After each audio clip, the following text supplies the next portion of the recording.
सुप्रभात बच्चों, स्वर्णिका हिंदी पाठशाला में आपका स्वागत है। तो बच्चों, हमारा वार्षिक कार्य समाप्त हो चुका है, हमारा वार्षिक पाठ्यक्रम समाप्त हो चुका है। आज हम पुनः अभ्यास करेंगे। तो बच्चों, आज मैं आपको कक्षा 7 का 10वां पाठ प्रदूषण की समस्या के बारे में बताऊंगी। तो बच्चों, प्रदूषण क्या है?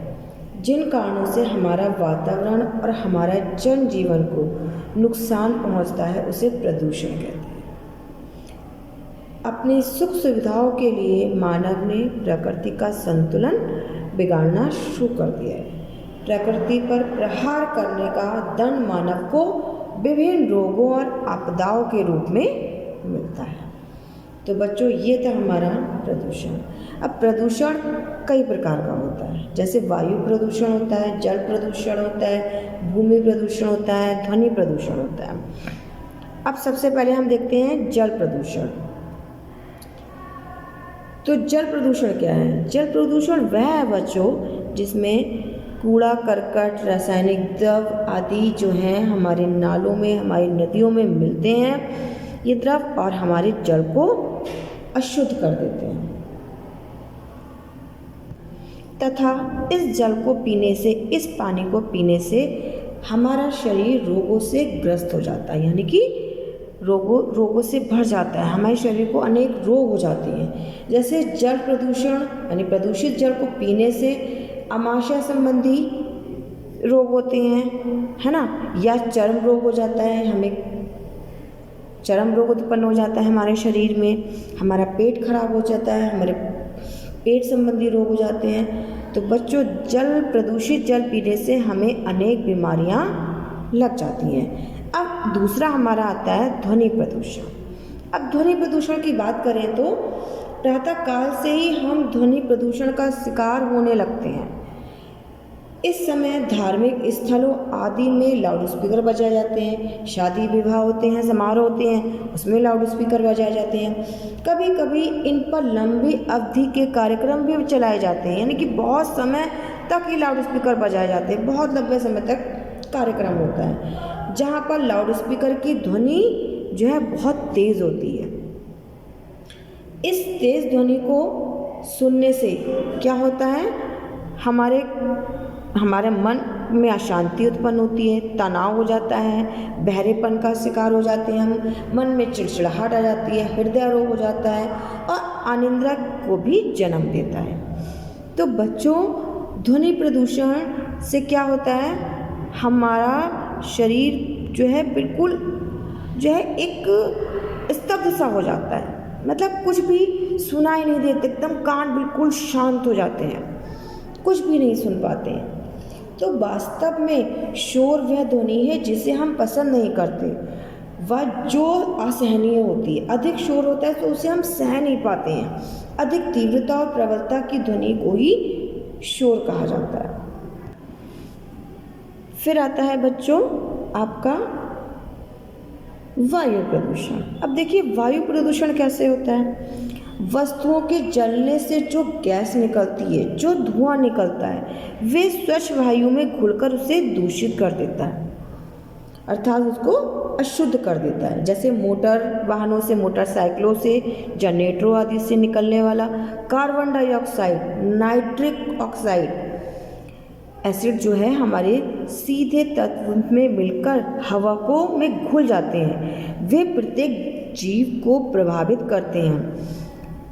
भारत के महानगरों की भीड़ भारी सड़कों पर प्रायः सुबह 6 बजे से 8 बजे तक इतना प्रदूषण होता है कि उसमें हमारा जो है दम घुटने लगता है। तो बच्चों, वायु प्रदूषण से हमें बहुत सारी बीमारियां हो जाती हैं, जैसे श्वास संबंधी, सांस लेने में तकलीफ़ होती है। अब देखते हैं कि जब खराब वायु आती है तो हमें क्या होता है? हमारा दम घुटता है, हमें सांस लेने में परेशानी हो जाती है, या हमें दमा हो जाता है, ज़ुकाम हो जाता है, खांसी हो जाती है, फेफड़ों का कैंसर हो जाता है, सर में बहुत ज़्यादा दर्द होता है, तनाव होता है, और इस धुएं से हमारी आँखों में जलन होने लगती है। तो प्रदूषण पीड़ित हजारों की संख्या में अपाहिजों का सा जीवन बिताने को विवश होते हुए रहते हैं। तो बच्चों, शुद्ध वायु जीवन जीने का लिए अनिवार्य तत्व है। इसे विषैला करके क्या हम अपनी कब्र स्वयं ही खोद रहे हैं? ऐसा लगता है कि प्रदूषण की वह स्थिति उत्पन्न कर हम विकास को विनाश की कीमत पर विकसित कर रहे हैं। यानी कि विकास की जगह हम कहाँ जा रहे हैं? हम जो है उसकी विकास को रोककर हम बिल्कुल नीचे चले जा रहे हैं। मतलब हमारा जो उत्पन्नता है वो कम हो रही है, हम बीमार अधिक हो रहे हैं। तो बच्चों, इस तरह से हम इन प्रदूषित जल, प्रदूषित वायु और प्रदूषित ध्वनि के कारण अनेक रोगों से ग्रस्त हो जाते हैं। हम विष का भी सेवन करते हैं और उसकी प्रतिरोधक दवा के उपचार भी करते ही रहे। ऐसे तो विष का प्रभाव समाप्त नहीं हो सकेगा। हमें चेतना होगा और सभी जनों को अपनी प्रदूषण बढ़ाने वाली आदतों पर नियंत्रण करना होगा। कुछ बड़े कदम उठाने होंगे तथा महान पछतावे के अतिरिक्त कुछ हाथ ना आएगा। हमें पछताने के अलावा कुछ भी हाथ नहीं आएगा। तो बच्चों, हमें प्रदूषण के रोकथाम का उपाय देखना चाहिए, उसे रोकना चाहिए। नहीं तो वही कहावत है बच्चों, वही सिद्ध होगी, अब पछताए होत क्या जब चिड़िया चुग गई खेत। तो बच्चों, ये था हमारा इस पाठ का छोटा सा अनुवाद जो मैंने आपको बताया कि प्रदूषण क्या है, प्रदूषण के प्रकार क्या हैं, प्रदूषण कैसे कैसे फैलता है ना। तो बच्चों, आप लोग भी अपने घर में रहिए, स्वस्थ रहिए। तो बच्चों, इस प्रदूषण रूपी विष का हम सेवन भी करते रहें और उसके प्रतिरोधक, उसको रोकने का की दवा से उपचार भी करते रहें। ऐसा तो विष का प्रभाव समाप्ति नहीं होगा।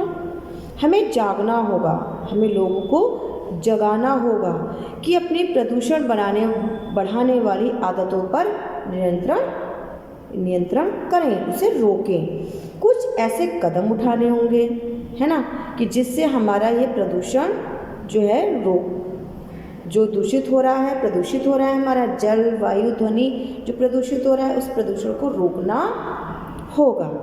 फिर नहीं तो यही कहावत बच्चों सिद्ध होगी, अब पछताए होत क्या जब चिड़िया चुग गई खेत। तो नहीं तो हमें बाद में पछताना होगा। हमें इनकी रोकथाम अभी से करनी होगी, तभी हम इस आपदा पर नियंत्रण कर सकते हैं। तो बच्चों, ये था आपका इस पाठ का छोटा सा सारांश। इसे आप बहुत अच्छे से सुने और अभ्यास करें। धन्यवाद बच्चों।